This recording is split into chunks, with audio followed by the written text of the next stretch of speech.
Well, 24 hours after the landmark Naga peace deal that was signed in Delhi between the centre and the main NSCN-IM group, there's still no official word on the details. While broadly the agreement, which ends 6 decades of hostilities, has been welcomed, many say the devil is in the detail and the road ahead may not be so easy. Assam's Chief Minister Tarun Gogoi, for instance, today said that he'll oppose the deal tooth and nail if it affects the interests of his state. This concern would relate to the NSCN-IM's earlier core demand of a greater Naga land, including Naga areas in states like Assam, Manipur and Arunachal Pradesh. My colleague Sudhir Ranjan Sen has more on the story today. Some very interesting details, coming out. Number one, it is an in-principle agreement between the government and the Nagas, and it is not an agreement with the NSCN-IM that the government has been trying to underline. In fact, sources I spoke to say that it is being, wrongly being taken to be an agreement between the NSCN-IM and the government, whereas it is a much more broad-based negotiations have happened, and the NSCN-IM has been allowed to take the lead in signing the document, in signing the agreement, just because it has been there in the scene and agitating for the last 50 years. That is number one. The number two is, what has the Government of India given?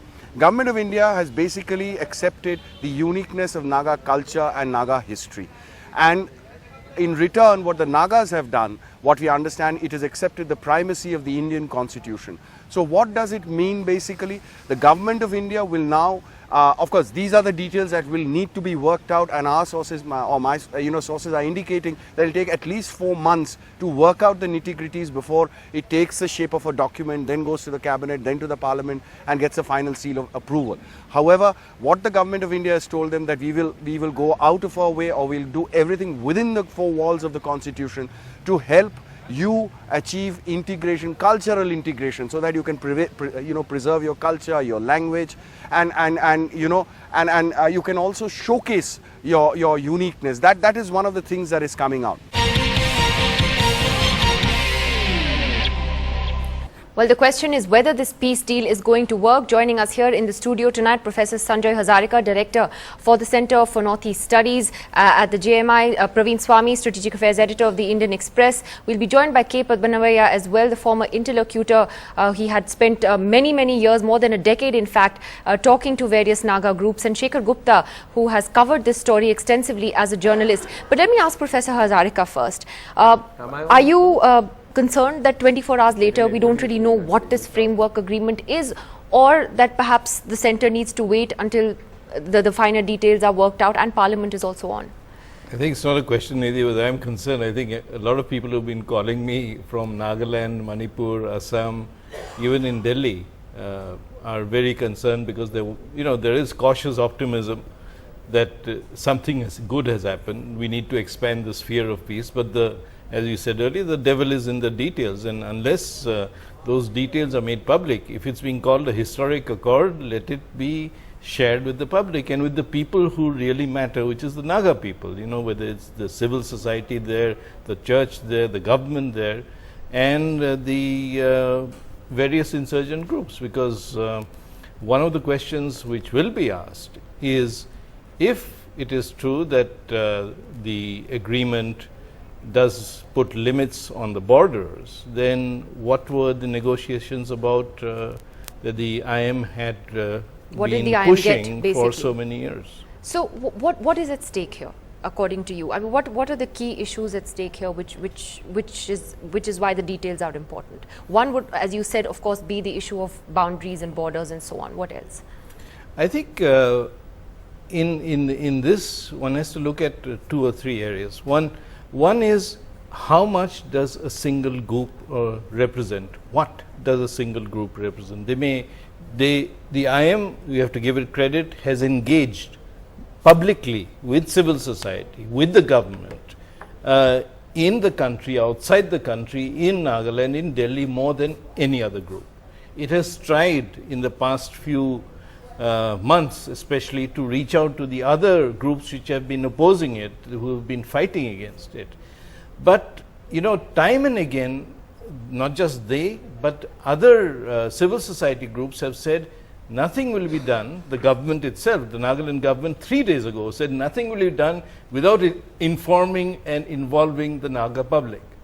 Now this has come out as a bit of a surprise, and I think the fact that the details are not yet publicly available raises a lot of questions. Okay, well that's interesting what you say. I'll take that to Mr. Padmana Bhaiya, who joins us tonight from Hyderabad. Mr. Padmana Bhaiya, we spoke to you last night when the story was breaking. You really, you welcomed this agreement, and you talked about how for some reason or the other it was always close to happening, but it didn't quite happen. Are you also raising questions now 24 hours later about why we don't know the details of what this agreement entails?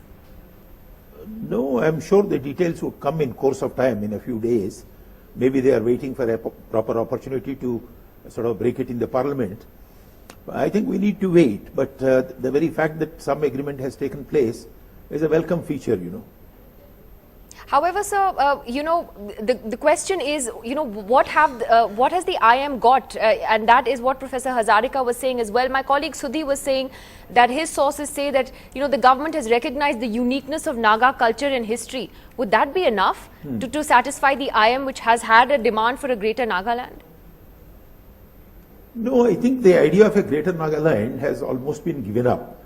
I mean, you see, the negotiations started with two things. One is their unconditional talks, so they went on talking about sovereignty for some time. Then the second one was, they said about this greater Nagaland.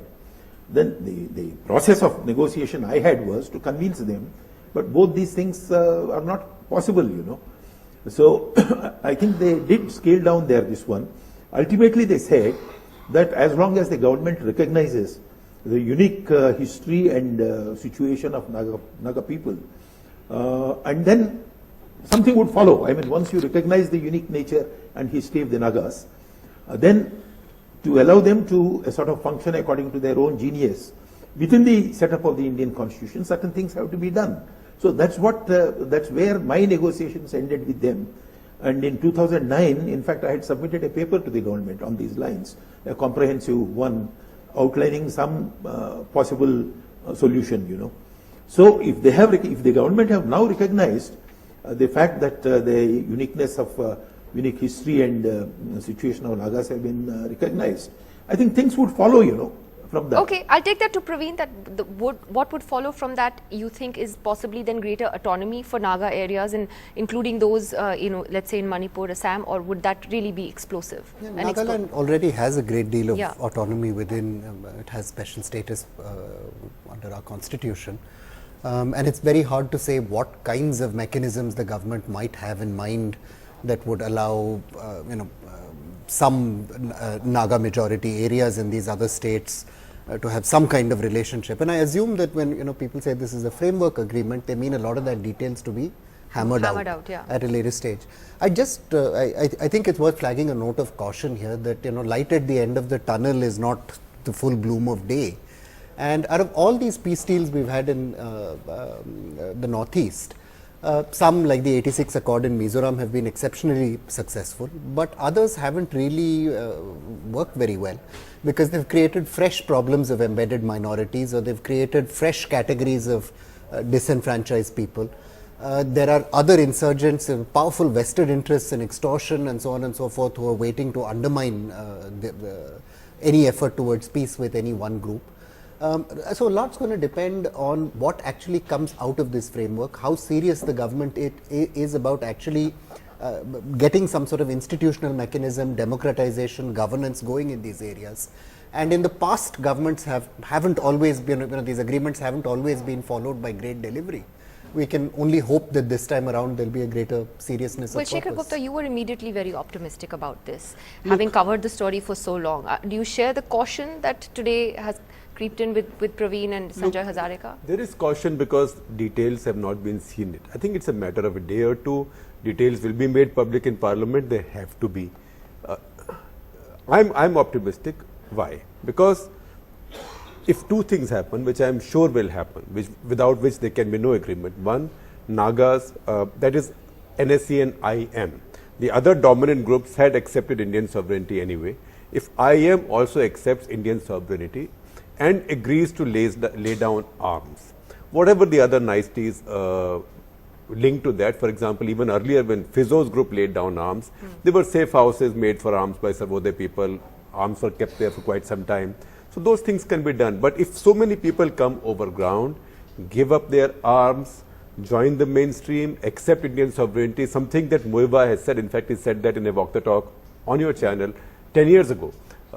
Then it's a big step forward. Now, having said that, there are issues in Nagaland. Nagas are not one tribe. Nagas, in fact, even if you look at the earlier Naga Accord and the special dispensation that Indian Constitution has made for Nagaland, Article 371.1A, 371A of the Constitution, right under 370, which gives Kashmir special status. It gives Nagaland special status. It says things like central government cannot take any decisions on Nagaland's land or its resources, minerals, etc., without approval of the Assembly of Nagaland.